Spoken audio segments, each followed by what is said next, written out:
Apakah Anda pernah dengar? Kalau Anda sering ikut seminar motivasi atau sedang baca buku ya, Anda pasti pernah dengar tentang buku beliau.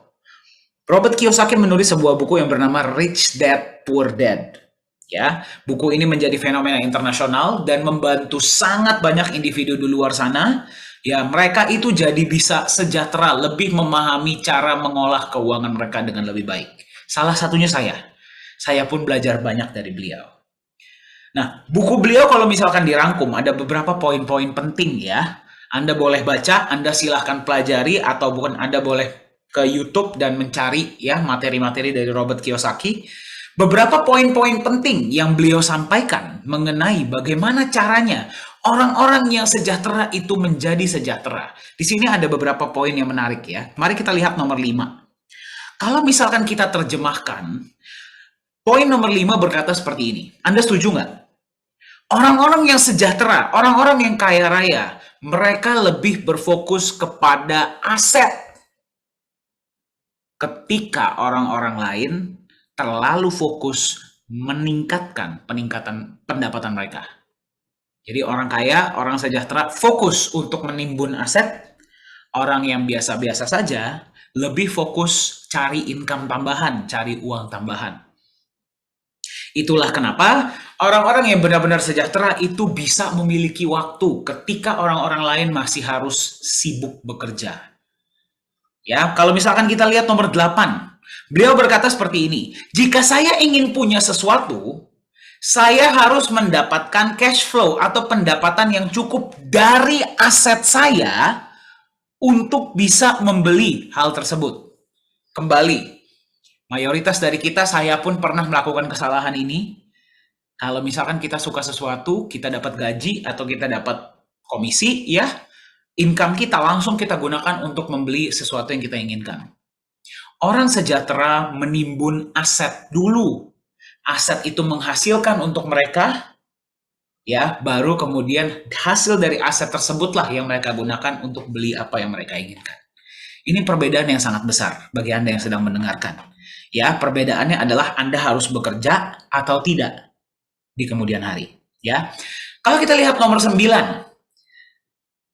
fokuslah untuk menambahkan aset Anda, bukan pendapatan atau income Anda.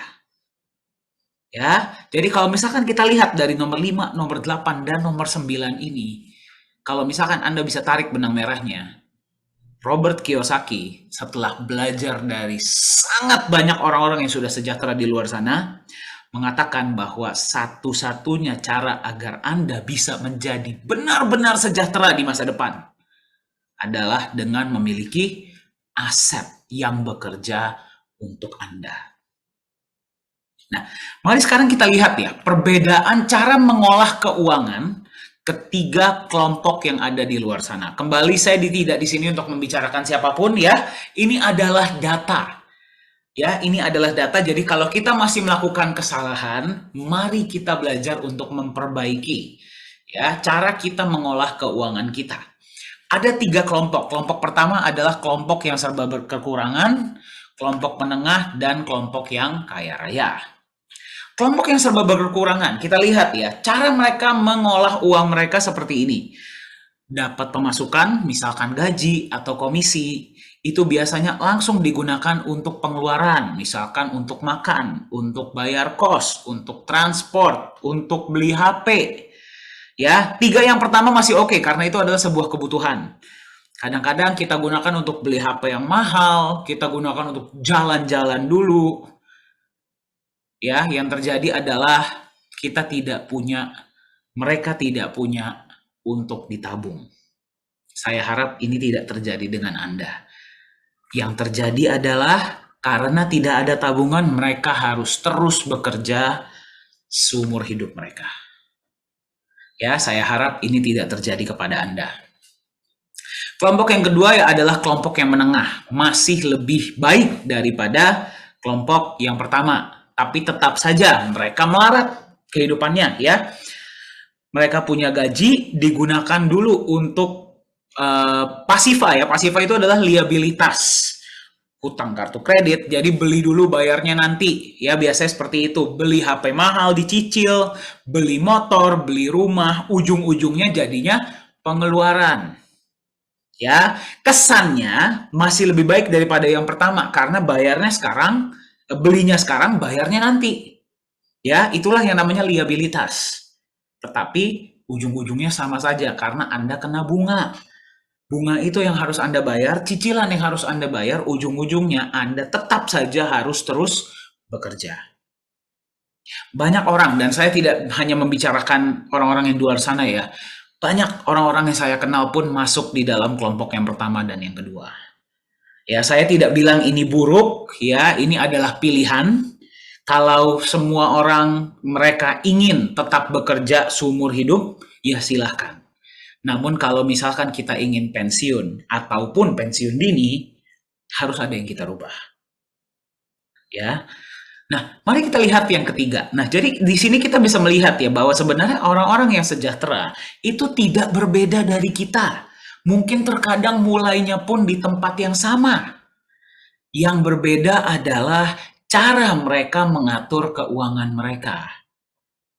Ya, karena kebanyakan dari orang-orang yang masuk di kelompok kaya raya, dari pemasukan mereka, misalkan dari gaji ya, mereka kesampingkan. Mereka gunakan untuk yang dibutuhkan, mereka usahakan, mereka kesampingkan ya uang mereka untuk memberi aktiva atau aset. Ya, perbedaan antara aktiva dan pasiva adalah aset dan liabilitas adalah liabilitas mengambil uang dari kantong Anda. Ya, simpelnya seperti itu. Anda beli sesuatu yang nilainya terus susut, terus turun. Itulah yang namanya liabilitas. Contohnya handphone, contohnya mobil, dan sebagainya, itu adalah pasiva. Ya, karena dia nilainya terus turun, dia mengambil uang dari kantong Anda. Ya, bedanya dengan aset adalah aset sesuatu yang Anda beli. Nilainya terus naik dan dia menambahkan uang ke kantong Anda. Ya, di masa depan. Itulah definisi aset. Ya, kembali saya ulang. Perbedaan antara aset dan liabilitas adalah liabilitas nilainya turun di jangka panjang berarti dia mengambil uang dari kantong Anda. Aset memberikan uang dalam kantong Anda karena nilainya terus naik. Nah, disinilah perbedaan mindset yang terjadi. Anda coba perhatikan ya. Bagaimana caranya Anda bisa aplikasikan ini dalam kehidupan Anda? Anda kesampingkan sebagian pemasukan Anda masukkan ke dalam aset, aset nilainya berkembang, memasukkan ke dalam pemasukan Anda berarti bertambah, dari pemasukan tersebut Anda gunakan lagi untuk membeli aset lebih banyak. Aset lebih banyak Anda beli, menambah pemasukan Anda, dan seterusnya. Sampai pada suatu titik di mana pemasukan dari aset Anda sudah sangat besar, ya, dia bisa menutupi kebutuhan Anda setiap bulan, Anda sudah tidak perlu bekerja lagi.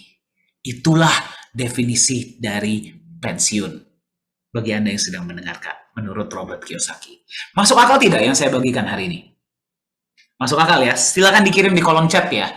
Bagaimana Anda bisa mengaplikasikan ini dalam kehidupan Anda? Ya, di sini tertulis ya, contoh aset ada beberapa. Misalkan bisnis, properti, kos-kosan, saham, emas, dan sebagainya.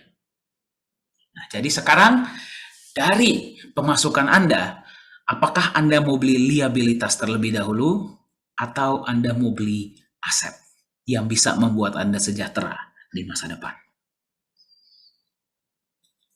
Luar biasa. Kalau misalkan Anda bilang saya mau beli aset, mari kita lihat contoh aset di luar sana ada apa saja. Ya, beberapa contoh yang paling terkenal ya. Yang pertama adalah saham. Anda pasti sudah sering dengar ya, saham. Kemudian ada contoh lain adalah properti, ada lagi bisnis, dan yang lainnya emas dan sebagainya. Ya, sesuatu yang Anda beli nilainya naik, masukkan uang ke dalam kantong Anda bisa gunakan untuk beli aset lagi.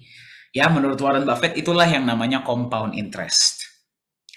Nah, sekarang di mulai dari tahun sekitar 2013-an ya, mulai terkenal sebuah jenis aset baru yang kalau misalkan kita bandingkan dengan saham, properti, dan bisnis ya, modalnya untuk membeli aset ini biasanya secara rata-rata jauh lebih kecil dan bisa memberikan tingkat kenaikan nilai yang sangat besar. Ya, apa itu? Namanya adalah aset digital atau aset kripto. Ya, jadi aset kripto adalah sebuah aset yang ada di dalam internet, di dalam komputer Anda, di dalam HP Anda. Ya, tapi secara basic, secara dasar sama seperti aset Anda beli, dia bisa memberikan manfaat bagi orang lain, nilainya naik dan Anda bisa perjualbelikan. Itulah aset. Nah, aset digital yang paling terkena bagi Anda yang masih belum paham apa itu aset digital, tidak masalah ya. Sampai sini saya hanya ingin katakan apapun yang ingin Anda miliki, yang penting Anda harus punya aset. Ya, yang penting Anda harus punya aset. Dimanapun Anda berada, kesampingkan pemasukan Anda, kesampingkan berapa persen beli aset setiap bulan, kalau bisa setiap hari. Ya,